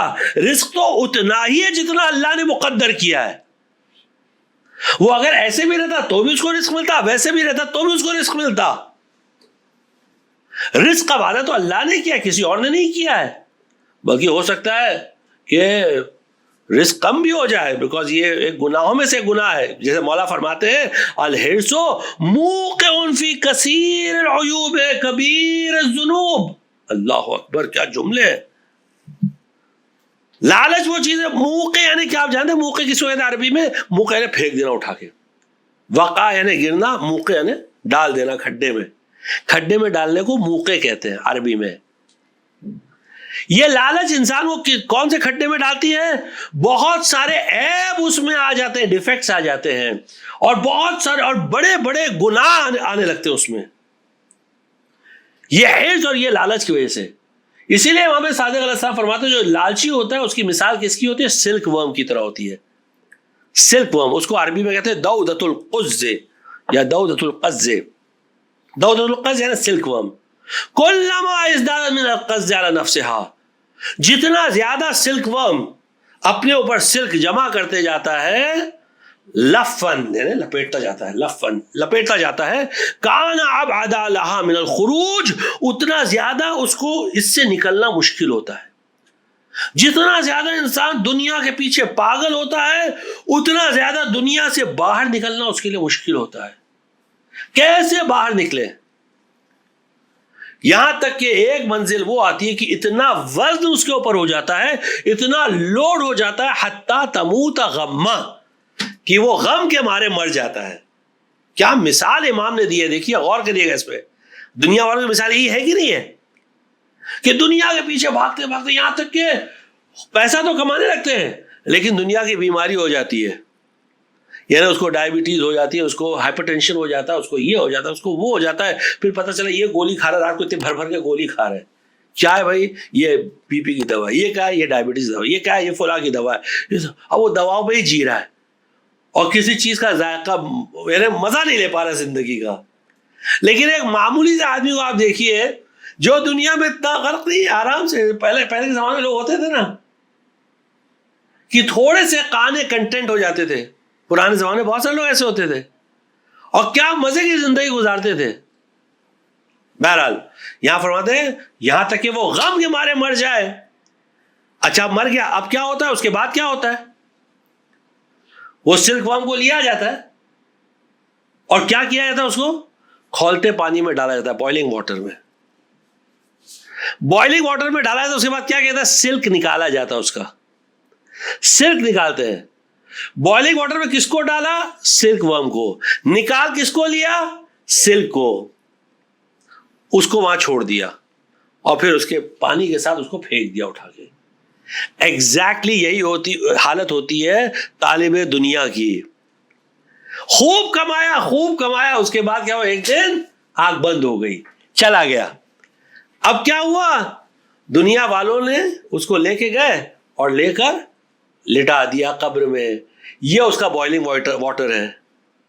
لٹا کے آئے گھر پہ, ابھی اس کا کفن میلا بھی نہیں ہوا کہ ڈسکس کرنے لگتے کس کو کیا ملے گا. میراث ڈسکس ہونے لگتی ہے, بھیا یہ تمہارا, یہ ہمارا, یہ تمہارا, یہ ہمارا, یہ تمہارا, یہ ہمارا. اور دیکھو اور تو کچھ نہیں چھوڑ کے گئے, یہ سلک نکال رہے ہیں, یہ سلک نکال رہے ہیں. فائدہ کس نے اٹھایا؟ جو رہ گئے پیچھے. جس نے کمایا وہ کیا ہوا؟ گیا. اس لیے مولا کائنات فرماتے ہیں, دیکھیں جملہ سنیے, ہماری جانیں قربان ہو مولا کے غلام قمبر کے گھوڑے کی ٹاپ پر, بلکہ اس کے دھول کے ٹاپ کی دھول پر قربان ہو ہماری جانیں. کیا جملہ ہے. کہتے ہیں دیکھو اپنی اولاد کی زیادہ فکر نہ کرو, اپنے اولاد کی زیادہ فکر نہ کرو, کیونکہ اگر اولاد اللہ کی عبادت کرے گی تو اللہ اپنے بندوں کا خود خیال رکھتا ہے, اور اگر اللہ کے خلاف بغاوت کرتی ہے اور گناہ گار ہے تو تم کو اللہ کے باغیوں کے بارے میں اتنی فکر کیوں ہے؟ اس لیے بہت سارے لوگ یہ سوچتے ہیں کہ بچوں کے لیے چھوڑ گیا, کس لیے؟ ارے اللہ رزاق ہے, جس نے ہمیں رزق دیا وہ انہیں رزق دے گا, ورنہ تو اس کا کوئی اینڈ ہی نہیں ہے. اس لیے فرماتے ہیں کہ دیکھو کبھی لالچ کے اسیر نہیں بننا, لالچ کے قیدی نہیں بننا. ایسا نہ ہو کہ یہ لالچ کیا کرے, تمہیں دنیا میں اس قدر مشغول کر دے کہ تم آخرت کے بارے میں کچھ سوچ نہ سکو, آخرت کی تمہیں فکر نہ ہو. جبکہ خاص کر جوانوں کے لیے کہہ رہے ہیں, دیکھیے اگر آپ اہل بیت سے محبت کرتے ہیں, امام زمان سے محبت کرتے ہیں, تو اصلی خدمت جو اصل خدمت ہوتی ہے نا, اصل خدمت یہ جوانی کی خدمت ہوتی ہے, یہ جوانی کی خدمت ہوتی ہے. اور جو بھی لوگ 50 یہاں کراس کیے ہیں وہ اس بات کو اچھی طرح سمجھیں گے, وہ بات کو اچھی طرح سمجھیں گے. جو جوانی میں کام کر سکتے تھے وہ آج 50 کے بعد کر سکتے ہیں؟ نہیں کر سکتے, سوال ہی نہیں اٹھتا ہے. تو اصل خدمت کیا ہوگی؟ جو جوانی خدمت ہوگی. تو جوانی کو پوری طرح یوز کریے, کاہے کے لیے؟ اہل بیت علیہ السلام کی محبت میں, ان کے لیے. اور ایک اور اس کا کانسیکوینس کیا ہوتا ہے؟ یہ حرص کا, لالچ کا, کہ یہ انسان میں حیا نکال دیتی ہے, بے حیا کر دیتی, بے شرم کر دیتی انسان کو. مثلا ہم کو ایک پارٹی سے بزنس چاہیے, تو وہ بزنس حاصل کرنے کے لیے ہم کچھ بھی کرنے کو تیار ہیں. دنیا والے کرتے نا, پھر وہ حرام اور حلال ان کے لیے کوئی ڈرائنگ لائن نہیں ہوتی, کچھ بھی کرنے کے تیار ہوتے ہیں. اچھا وہ انسلٹ بھی کرتا ہے نا تو مسکراتے رہتے, ہنستے رہتے ہیں. انسلٹ کر رہا ہے, وہ توہین کر رہا ہے, پھر بھی مسکرا رہے, ہنس رہے. کیوں؟ وہی آرڈر دیتا ہے, اگر ابھی ذرا سا اکڑیں گے تو آرڈر نہیں دے گا. کیوں؟ سمجھ رہے کہ یہ رزاق ہے, سمجھ رہے یہ رزاق. ہم یہ نہیں بولتے کہ بعد میں جھگڑا کرے لوگوں سے, لیکن ایک حد ہوتی ہے بھائی, اس حد کے آگے نہیں. ٹھیک ہے, آدمی میں حیا نکال دیتی ہے. اور کوئی بھی گناہ پر آمادہ, ادھر سے آرڈر ملنے والا ہے, جو بھی گناہ کرنے کے لیے تیار ہے, کوئی بھی گناہ. اور کچھ افراد یعنی کچھ لوگ تو ایسے کہ جن کے یعنی واقعی اس حد تک جاتے ہیں کہ ہم اور آپ سوچ بھی نہیں سکتے, یہاں بیان کرنا بھی مناسب نہیں ہے, لیکن اس حد تک جاتے ہیں. بس یہاں ابھی وقت کم ہے, لیکن بہت جلدی جلدی بولتے ہیں, بس صرف ترجمہ کرتے جائیں گے, باقی آپ دیکھیے گا. امام کاظم علیہ السلام فرماتے ہیں,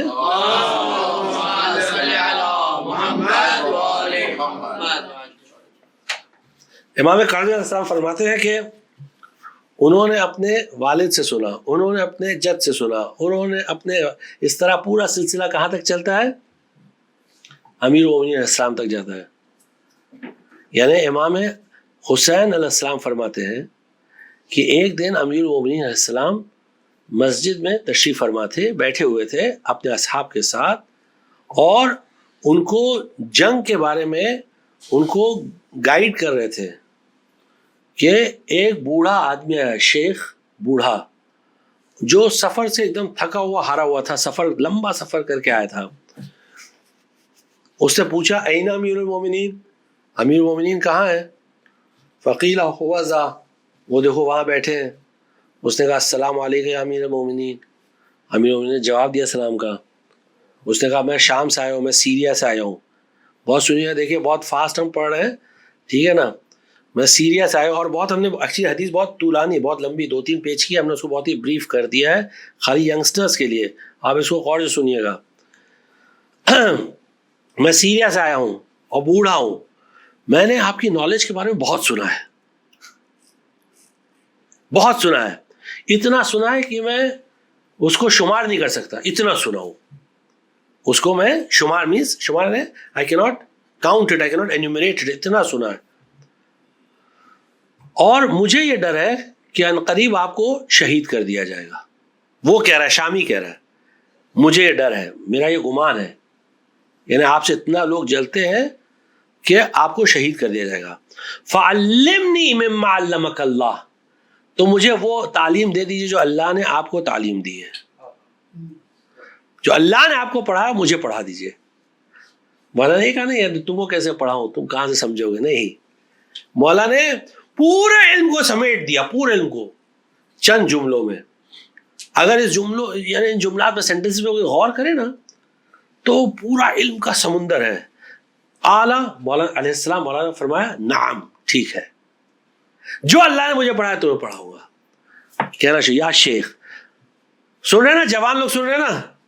ہاں سو تو نہیں ہے نا، کچھ اور تو نہیں سوچ رہے ہیں؟ جی ایک سلوات پڑھ دیجیے زور سے. یا شیخ من اعتدل یوما ہوا فہو مغبون، جس کے 2 دن برابر ہوتے ہیں وہ گھاٹے میں ہوتا ہے. من اعتدل یوما یعنی ایوری ڈے آپ کو امپروو کرنا چاہیے، پریویس ڈے سے بیٹر ہونا چاہیے ایوری ڈے. چاہے 2 حدیث پڑھے، چاہے 5 حدیث پڑھے، حدیث قرآن کی آیت حدیث تھوڑا امپروومنٹ ہونا چاہیے، بہت زیادہ نہیں تھوڑا، لیکن کرے ضرور. اگر برابر ہوئے تو گھاٹا ہے. کیوں گھاٹا ہے؟ ایسٹ کم ہو، یعنی آپ کا جو مین ایسٹ تھا ٹائم وہ کم ہو گیا، اور جو موویبل ایسٹ تھا وہ اتنا ہی رہ گیا. واضح ہے نا؟ 2 دن برابر. ومن کانت الدنیا ہمتہ اشتدت حسدہ عند فراقها، جو ہمیشہ خالی دنیا کے بارے میں سوچتا رہے گا نا، ہمیشہ صرف دنیا کے بارے میں بہت زیادہ فکر مند ہوگا، تو جب دنیا سے جائے گا نا تو صرف پچھتائے گا کہ دنیا سے کیوں چھوڑ کے جا رہا ہے. ریگریٹ کرے گا، پچھتائے گا.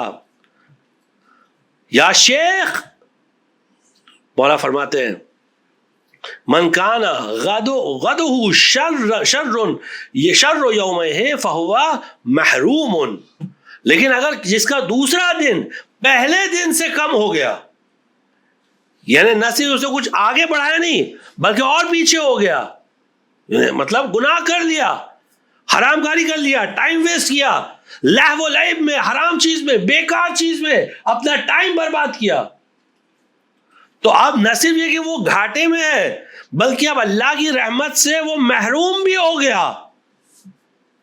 محروم ہو گیا، مرحوم نہیں، محروم، چلا گیا، اللہ کی رحمت چلی گئی. وَمَن لَّمْ يُبَالِ مِمَّا زُرِعَ مِنْ آخِرَتِهِ إِذَا سَلِمَتْ لَهُ دُنْيَاهُ فَهُوَ هَالِكٌ. یہ جملہ. اور جو اپنے آخرت کے لیے اس وقت تیاری نہیں کرتا ہے جب اس کی دنیا صحیح و سالم ہے، جب دنیا اس کی اچھی ہے، دنیا سٹرونگ ہے، جب اس ٹائم پہ آخرت کی تیاری نہیں کرے گا تو پھر وہ ہلاک اور برباد ہو جائے گا. یعنی دنیا بھی برباد اور آخرت بھی برباد، دونوں میں فیل. اور جو انسان اپنے ڈیفیکٹس پر غور نہیں کرے گا تو اس کی جو خواہشات ہے وہ اس کو اوور پاور کرے گی. جو اپنے ڈیفیکٹس پر غور نہیں کرے گا. یا شیخ مولا فرماتے ہیں ارض للناس ما ترضى لنفسك، جو تو خود اپنے لیے جس چیز سے راضی ہے نا اس چیز کو، اس کو تو یعنی لوگوں کے لیے بھی اس چیز سے راضی ہو. یعنی جو اپنے لیے چاہتا ہے وہ لوگوں کے لیے چاہ، اور جو اپنے لیے کرنا چاہتا ہے وہ لوگوں کے لیے کر. اتنا اس بوڑھے کو مولا نے بتایا. اور بھی بہت سارے جملے تھے جو ہم نے اس کو ایک دم کٹ شارٹ کیا. پھر اس کے بعد ثم اقبل اصحابہ، مولا اپنے اصحاب کی طرف مڑے اور کہنے لگے ایھا الناس اما ترون الی اہل الدنیا، اے لوگو تم کیا دنیا والوں کو نہیں دیکھتے ہو؟ تم دنیا والوں کو نہیں دیکھتے ہو کہ وہ صبح اور شام اٹھتے بیٹھتے ہیں اور صرف ان کے حالات تبدیل ہوتے رہتے ہیں، بس کنڈیشنز بدلتی رہتی ہے، ورنہ ان میں کوئی چینج. ویسے ہی احوال شتیٰ طالب الدنیا والموت یطلبہ، وہ دنیا کے پیچھے بھاگتا ہے جبکہ موت اس کے پیچھے بھاگ رہی ہے. موت اس کے پیچھے، اس کو احساس بھی نہیں ہے موت اس کے پیچھے پیچھے آ رہی ہے. وغافل ولیس مغفول عنہ، وہ موت سے غافل ہے لیکن موت اس سے غافل تھوڑی ہے. موت اس سے غافل نہیں ہے. جب اس کا ٹائم ہوگا نا تو موت آ جائے گی، لے جائے گی اس کو ساتھ میں۔ جب مولا نے یہ جملے فرمائے تو زید ابن سوحان العبدی، زید ابن سوحان، آپ جانتے ہیں ان کو، پہچانتے کہ نہیں پہچانتے؟ اصحاب امیر المومنین اسلام کو پہچانیے، اصحاب ائمہ کو پہچانیے۔ آپ جب کوفہ جاتے ہیں نا زیارت کے لیے تو ایک مسجد میں جاتے ہیں، مسجد ساسا ابن سوحان، مسجد ساسا، یہ زید کے بھائی ہیں، یہ دونوں بھائی زبردست مولا کے چاہنے والے، خاص کر ساسا۔ بہرحال ان کی پوری فضیلت ہے جو ابھی وقت نہیں ہے۔ یا امیر المومنین، سوال کیا انہوں نے، ایو سلطان اغلب اقوا، سب سے زیادہ غالب یعنی اوور پاورنگ اور قوی، سب سے اسٹرانگ بادشاہ کون ہوتا ہے؟ سب سے اسٹرانگ بادشاہ کون ہے؟ مولا نے جواب دیا انسان کی خواہشات نفسانی، کارنل ڈیزائرز، وہ اس پر بہت جلدی غالب آ جاتی ہیں۔ اور پھر اس کے بعد فرمایا ایو ذل ازل، وہ کون سی چیز ہے جو انسان کو سب سے زیادہ ذلیل کرتی ہے؟ کون سی چیز ہے؟ مولا نے فرمایا دنیا کی لالچ، دنیا کی لالچ۔ اور اس طرح حدیث بہت طولانی ہے، وقت ہو گیا ہے اس لیے حدیث کو یہیں روک دیتے ہیں، اور انشاءاللہ جو تھوڑی بہت حدیث ہے وہ کل آپ کی خدمت میں عرض کریں گے لالچ کے بارے میں، اور پھر دوسرے موضوع پہ جائیں گے جو استکبار ہے، انشاءاللہ کل آپ کی خدمت میں۔ لیکن یہ دنیا کی لالچ، یہ دنیا طلبی وہ چیز ہوتی ہے جو انسان کو پھر حرام اور حلال کی تمیز بھلوا دیتی ہے، آدمی چھوڑ دیتا ہے، کیا حرام کیا حلال اس کو پرواہ نہیں، اس کو اللہ کی پرواہ نہیں، اس کو کسی چیز کی پرواہ نہیں۔ اس لیے سید الشہداء روز عاشورہ مسلسل لوگوں پہ حجت تمام کر رہے تھے، یعنی اپنے سیڈل میں، زین میں سید الشہداء کھڑے ہو کے اور پوچھ رہے تھے، نصیحت کر رہے تھے، لیکن ان کی صحت پہ کوئی فرق نہیں پڑ رہا تھا، کوئی فرق نہیں پڑ رہا تھا۔ سید الشہداء نے کیا جملہ کہا آپ جانتے ہیں؟ ان سے کہا پتہ ہے تم کو کہ میری نصیحتوں کا، میرے واعظ کا، میرے موعظہ کا تم پر اثر کیوں نہیں ہو رہا ہے؟ کیونکہ تمہارے پیٹ حرام سے بھرے ہوئے ہیں، لِأَنَّ بُطُونَكُمْ مَمْلُوءَةٌ مِّنَ الْحَرَامِ، تمہارے پیٹ حرام سے بھرے ہوئے ہیں، اس لیے میری واعظ اور نصیحتوں کا تم پر کوئی اثر نہیں ہو رہا۔ اس لیے اگر کوئی نصیحت کرتا ہے، کوئی واعظ کرتا ہے اور ہمارے پر کوئی اثر نہیں ہو رہا ہے، اس کا مطلب یا تو ہم نے حرام کھایا ہے، یا تو خدا نخواستہ ہم کو حرام کھلایا گیا بچپن میں، کہیں نہ کہیں حرام ہے۔ اور اسی لیے آپ دیکھیے یہ ایسے شقی تھے، ایسے یہ دنیا پرست تھے کہ ان کا ضمیر بالکل مر چکا تھا، انہوں نے پانی بند کر دیا، بچے پیاس کے مارے تڑپ رہے ہیں، العطش العطش کی آوازیں بلند ہو رہی ہیں۔ ایک مرتبہ امام حسین علیہ السلام نے جناب ابو الفضل عباس سے کہا کہ عباس جاؤ بچوں کے لیے پانی لے آؤ، لیکن اس سے پہلے جناب عباس کی کیفیت سمجھنا بہت ضروری ہے۔ دیکھیے جناب عباس 4 بھائی تھے جو کربلا میں تھے، 4 بھائی تھے۔ آپ جانتے ہیں کہ جب آل علی کی باری آئی نا تو جناب عباس اپنے ایک ایک بھائی کو تیار کر کر کے بھیجتے تھے، جاؤ اب تم جاؤ۔ ایک بھائی شہید ہو کر آیا، دوسرے کو بھیجا، وہ شہید ہو کر آیا، تیسرے کو بھیجا، وہ شہید ہو کر آیا۔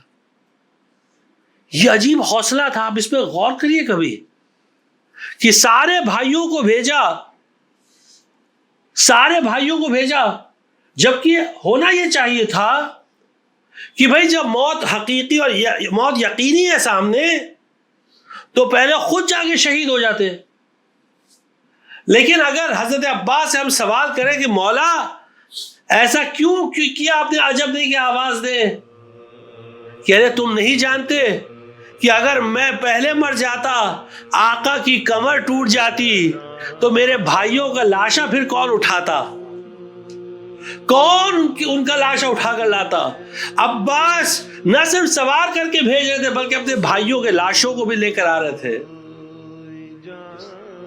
اب جب خیمے میں پیاس العطش تو مولا نے بھیجا، امام حسین نے فرمایا عباس جاؤ پانی لے کر آؤ. آئے تیرے خیمے پر آواز دی سکینہ. جناب سکینہ بھاگ کر آئی، چچا کیسے یاد کیا؟ کہا ذرا مشکیزہ تو لے آنا. کہا چچا مشکیزہ کیا کریں گے؟ کہا مولا نے حکم دیا ہے کہ جا کر پانی لے آؤ، تو میں بچوں کے لیے پانی لے کر آنے والا ہوں، پانی لے کر آ رہا ہوں. بس جناب سکینہ گئی اور بھاگ کر ننھی سی مشک لے کر آئی. اب جیسے ہی مشک لے کر آ رہی تھی تو بچے ساتھ ہو لیے، بی بی یہ مشک کہاں لے کر جا رہی ہو؟ کہا میرا چچا پانی لانے جا رہا ہے. بچوں اب مطمئن رہو، میرا چچا پانی لے کر آئے گا. میرا چچا جب کوئی وعدہ کرتا ہے تو اس وعدے کو پورا کرتا ہے. میرا چچا پانی لے کر آئے گا. جناب سکینہ نے لا کر مشک دیا. عباس چلے فوجوں کو ہٹاتے ہوئے، فوجوں کو چیرتے ہوئے فرات کے کنارے پہنچے. فرات میں گھوڑے کو ڈال دیا، گھوڑے سے اترے، مشک کو تر کیا، چلو میں پانی لیا. اشقیا مجھے بے بس نہ سمجھنا، میں پانی پی سکتا ہوں لیکن خیمے میں بچے پیاسے ہیں، میری بھتیجی سکینہ پیاسی ہے اس لیے پی نہیں رہا ہوں. یہ کہہ کر پانی کو پھینک دیا. اس کے بعد پھر سوار ہوئے، مشکیزے کو بھر کے سوار ہوئے.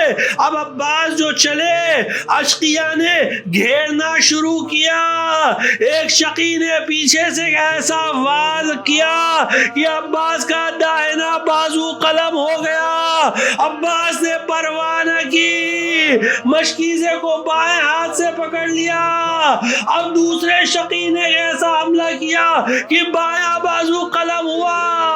عباس نے مشکیزے کو دانت سے پکڑا، مضبوطی سے دانت سے تھامے رہے کہ بس ایک مرتبہ تیر ستم چلا.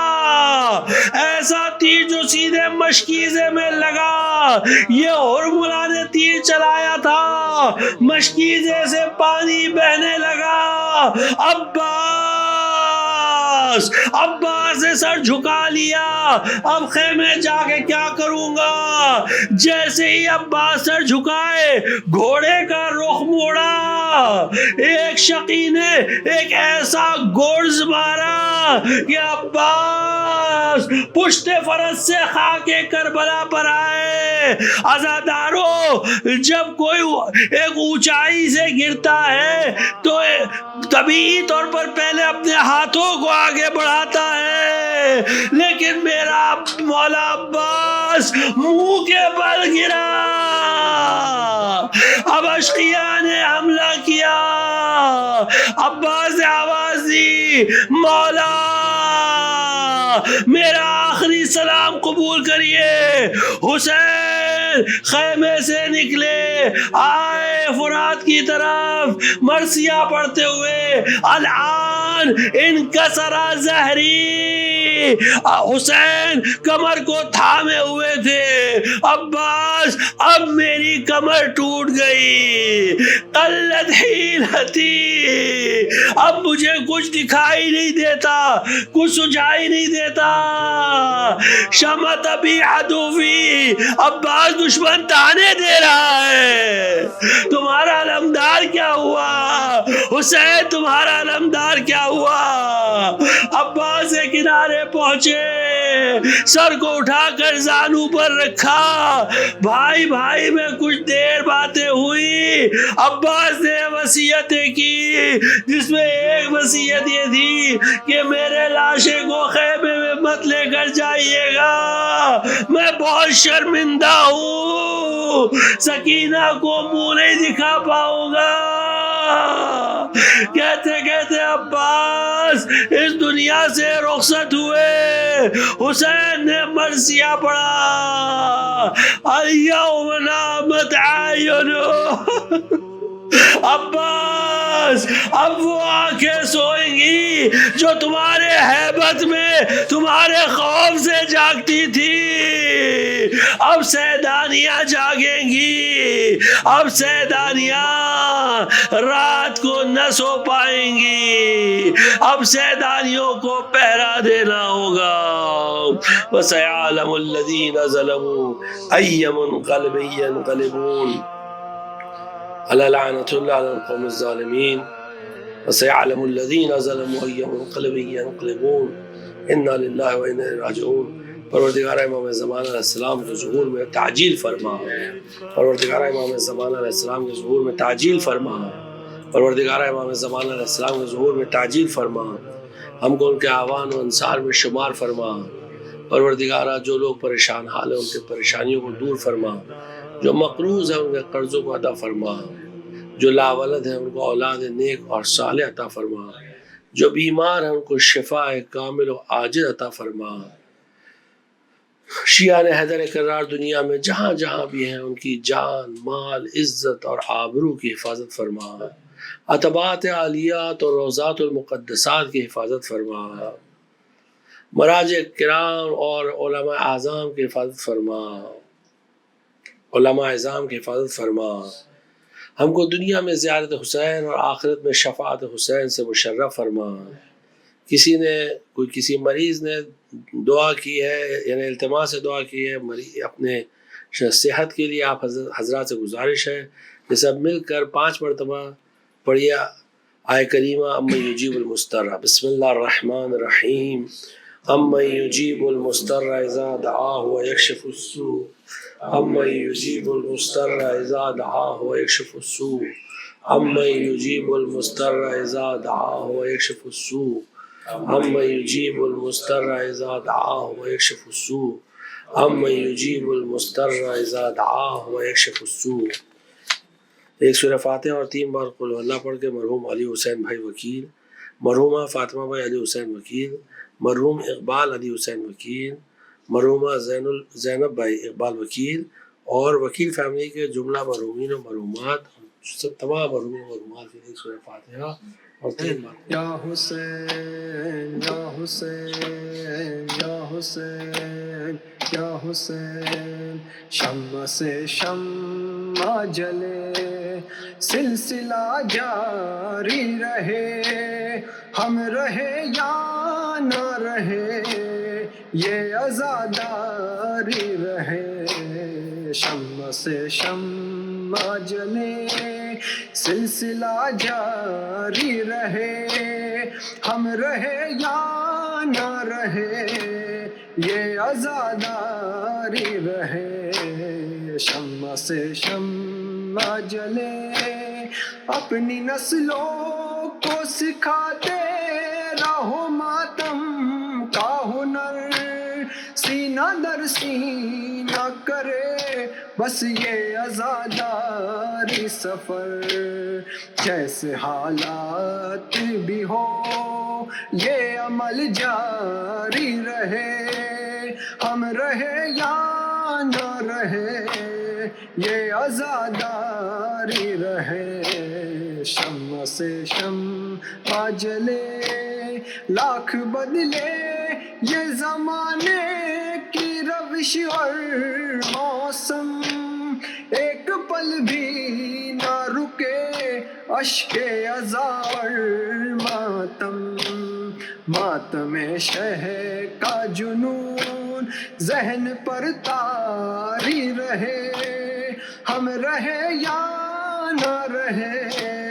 یہ عزاداری رہے، شمع سے شمع جلے، تم اگر ذاکر شبیر ہو یہ یاد رہے، چاہے اس غم کے لیے سر بھی کٹے گر بھی جلے، حرمت فرش عزا جان سے پیاری رہے، ہم رہے یا نہ رہے یہ عزاداری رہے، شمع سے شمع جلے، یہ سبیلے یوں ہی آباد رہے اہل عزا، اور گھر گھر پہ نظر آئے علم غازی کا، یہ علم اونچا رہے، یہ علمداری رہے، ہم رہے یا نہ رہے یہ عزاداری رہے، شمع سے شمع جلے دنیا والوں کی نہ پرواہ نہ کچھ بات کرو، منتی میری سجاد کے غم میں پہنو، رونق فرش عزا گریہ و جاری رہے، ہم رہے یا نہ رہے یہ عزاداری رہے، شمع سے شمع جلے اپنے گھر میں بھی عزا خانہ سجانا ہے مجھے، اپنے بچوں کو عزادار بنانا ہے مجھے، تاکہ اس نسل میں بھی تازیہ داری رہے، ہم رہے یا نہ رہے یہ عزاداری رہے، شمع سے شمع جلے مجلس و ماتم شبیر کی تبلیغ کرو، بات یہ مظہر و عرفان زمانے سے کہو، منکر بی بی سے ہر حال میں بیزاری رہے، ہم رہے یا نہ رہے یہ عزاداری رہے، شمع سے شمع جلے سلسلہ جاری رہے، ہم رہے یا نہ رہے یہ عزاداری رہے، شمع سے شمع جلے سلسلہ جاری رہے، ہم رہے یا نہ رہے یہ عزاداری رہے، شمع سے شمع جلے